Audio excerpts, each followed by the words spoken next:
Assalamualaikum warahmatullahi wabarakatuh. Halo semuanya, perkenalkan kami dari kelompok 6 ingin menyampaikan hasil literasi dari bab 1 mengenai dasar-dasar pelayanan primat. Perkenalkan, saya Edita Puriakni. Saya Danitri Arum. Saya Fahrani Adinda Nurmawati. Saya Asti Melinda. Saya Altu Vanessa Putri. Materi yang pertama adalah kebutuhan dan pelayanan. Kebutuhan manusia adalah rasa yang timbul secara alami untuk mendapatkan sesuatu yang diperlukan dalam kehidupan. Dari kebutuhan ini muncul keinginan untuk memperoleh alat pemuas kebutuhan. Dalam kenyataannya, cara memperoleh kebutuhan bisa dengan usaha sendiri, bantuan orang lain, atau melalui layanan pihak lain karena keterbatasan kemampuan kita. 2. Proses layanan. Jika barang atau jasa kita tidak bisa buat sendiri, maka kita memerlukan layanan dari orang lain. Dia yang menyediakan disebut provider atau penyedia, sedangkan orang yang menerima disebut user atau konsumen. Semua orang bisa berada di dua posisi ini, kadang menjadi konsumen, kadang juga menjadi penyedia layanan. Pentingnya memahami posisi. Seringkali orang tidak menyadari perannya dalam interaksi sosial. Misalnya di tempat kerja, atasan merasa bawahan hanya bekerja karena digaji, padahal mereka saling membutuhkan.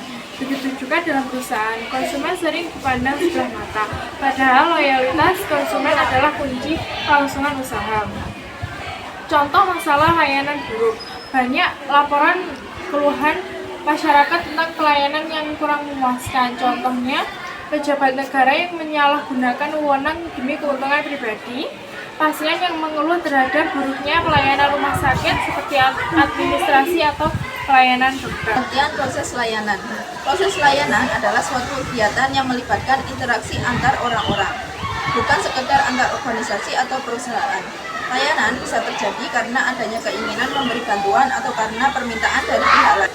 Yang pertama adalah pengertian tentang penyedia layanan. Penyedia layanan adalah pihak yang memberikan layanan dalam bentuk barang atau jasa kepada konsumen. Dalam dunia nyata, penyedia layanan bisa berasal dari dua jenis kegiatan, yaitu yang pertama komersial, yaitu layanan yang bertujuan mencari keuntungan. Contohnya perusahaan swasta, BUMN, BUMD, usaha perorangan, hingga perusahaan asing. Yang kedua non-komersial, yaitu layanan tanpa tujuan laba. Contohnya instansi pemerintah, lembaga pendidikan, keagamaan, kesehatan, dan organisasi sosial seperti panti asuhan. Lalu yang kedua adalah pengertian tentang penerima layanan.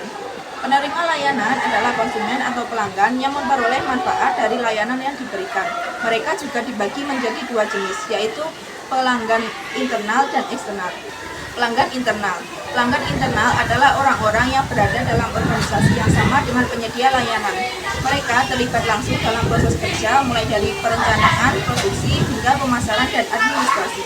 Contohnya adalah direksi, manajer, kepala bagian, staf, atau pegawai yang saling membutuhkan layanan antar bagian. Dibagi menjadi dua kelompok. Yang pertama adalah kelompok pelanggan komersial. Kelompok pelanggan komersial biasanya berada di pasar konsum, yang kedua di pasar produsen, di pasar pedagang, di pasar pemerintah, dan yang kedua adalah kelompok pelanggan dalam kegiatan non-komersial yang bersifat cuma-cuma layanannya.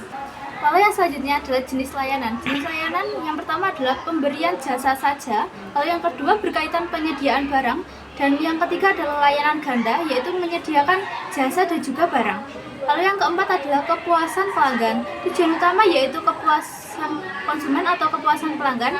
Tingkat kepuasan yang diperoleh pelanggan yang bersangkutan, ukuran standar kualitas ditentukan oleh produsen barang atau jasa belum tentu sama dengan ukuran standar kualitas.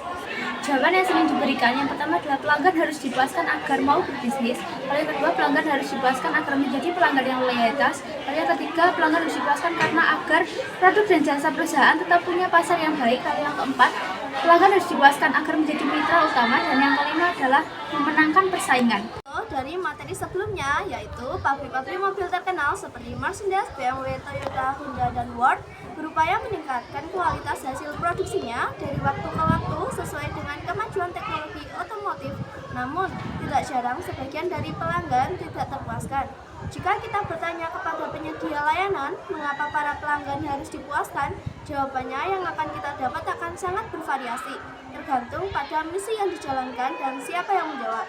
Di lingkungan organisasi pemerintahan, aparat instansi pemerintah mungkin akan menjawab bahwa konsumen publik harus dipuaskan untuk memberikan andil dalam rangka mensejahterakan rakyat sebagaimana diamanatkan peraturan perundang-undangan yang berlaku.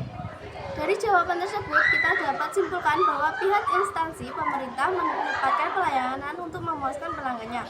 Namun publik masyarakat sebagai kewajiban sebagaimana diamanatkan dalam peraturan perundang-undangan yang berlaku atau sebagai imbalan karena sebagian besar pembiayaan negara berasal dari kontribusi masyarakat melalui pembayaran pajak. Bagaimana cara memuaskan pelanggan internal? Cara memuaskan bagi pelanggan internal sangat berkaitan dengan kepentingan pihak pegawai dan organisasi atau perusahaan yang bersangkutan.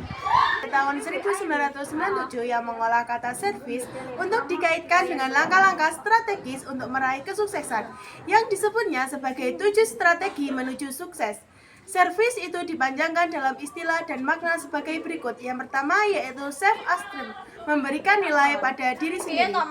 Extreme expectation, melampaui yang diharapkan konsumen. Recover, merebut kembali.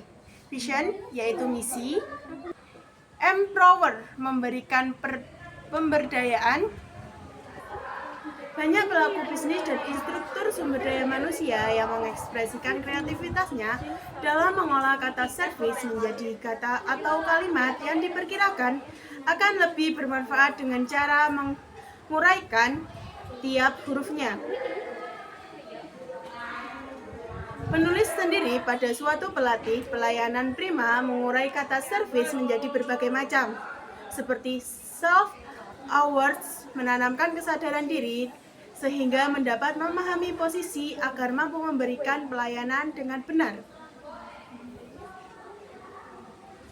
Yang kedua yaitu enthusiasm, melaksanakan pelayanan dengan penuh gairah.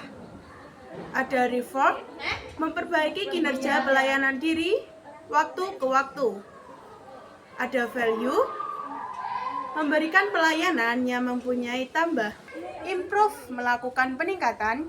Dan juga care, memberikan perhatian. Itulah materi yang dapat kami sampaikan. Jika ada kurang lebihnya kami mohon maaf. Wassalamualaikum warahmatullahi wabarakatuh.